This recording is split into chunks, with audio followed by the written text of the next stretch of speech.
with an agenda that stresses social justice and issues like police reform, restoring funding to the Kirwan Commission, and addressing inequities exposed by the coronavirus pandemic, including making the tax system more equitable. Mike, the state lost a historic leader when former Senate President Mike Miller passed away. Are Senate President Bill Ferguson and Speaker Adrian Jones up to the task? I think they're up to the task, and you're right. We lost a giant in Mike Miller. And, you know, it's always challenging to find come in and try to fill that void. Fortunately, Bill Ferguson, as the current Senate President, had an opportunity to be able to come in and kind of get his feet wet and could actually take some of the tutelage from Mike Miller during the intervening time before Mike passed. And so I think that was a benefit. But I think that's going to be a challenging year. The one thing that bodes well is that the governor came out with his budget yesterday, and by all accounts, all sides are recognizing this as a very solid effort that everybody can work with. And so I think certainly that makes things easier for Adrian and for Bill this year, because they're starting at a good point. They're not starting at a point of animosity. And I think that's important, especially given the other challenges that are out there. Well, thanks. Mark, the General Assembly, Governor Hogan announced his new budget at $49 billion, which is a $1 billion decrease from last year. There's a lot of grumbling going on in the General Assembly. One delegate wants to increase the taxes on capital gains. I don't wonder if she realizes that capital gains in Maryland are taxed at the same rate as ordinary income, unlike the federal tax system, which gives a discount for capital gains.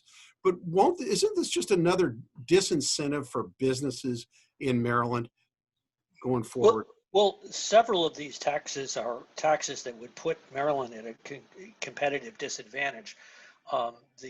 Lowering the estate threshold, the way estate taxes, that's one of the things that drives many retirees out of the state to be able to go to states that don't have that.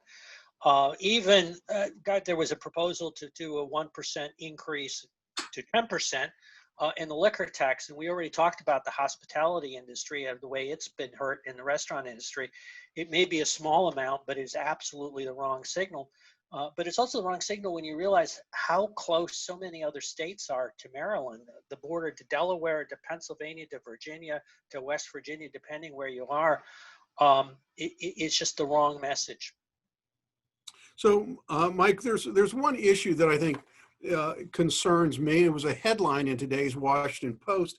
It said that the Maryland House Speaker, Adrian Jones, wants to enforce a black agenda on the House of Delegates. Doesn't that send a divisive message to Marylanders that we're black and we're white, we're not unified, we're not all Marylanders? I don't know that I would necessarily have framed it that way, but I understand why she did. I think one of the challenges that we have to be able to do is to understand that from a policy perspective, we haven't necessarily taken all of our residents into account, and we need to go back and look at whether it's funding or policies, how do we make that more inclusive?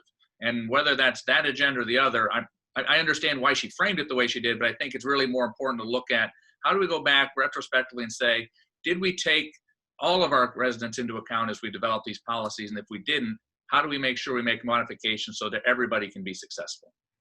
Well, it doesn't. I mean, in your experience as a legislature, and I don't want to put you on the spot, but do you, when you are considering legislation, you're considering how it'll affect the entire population, not just a specific racial category of the population? But when you look at the populations that we have excluded in many of the policies and laws that have been passed over the last 200 years, I don't know that we've necessarily gone back and said, how do we give everybody the ability to move forward? And how do we make sure that we've made some of those corrections that we just have never readily addressed? I think we're much more cognizant today to try to be as inclusive and to take an equitable lens that we have in the past. And even with that, I'm not sure we're doing a great job. Well, you're going to have the last word talking about the General Assembly. When we come back from this short break, can President Joe Biden bring unity to a divided country? Stay tuned.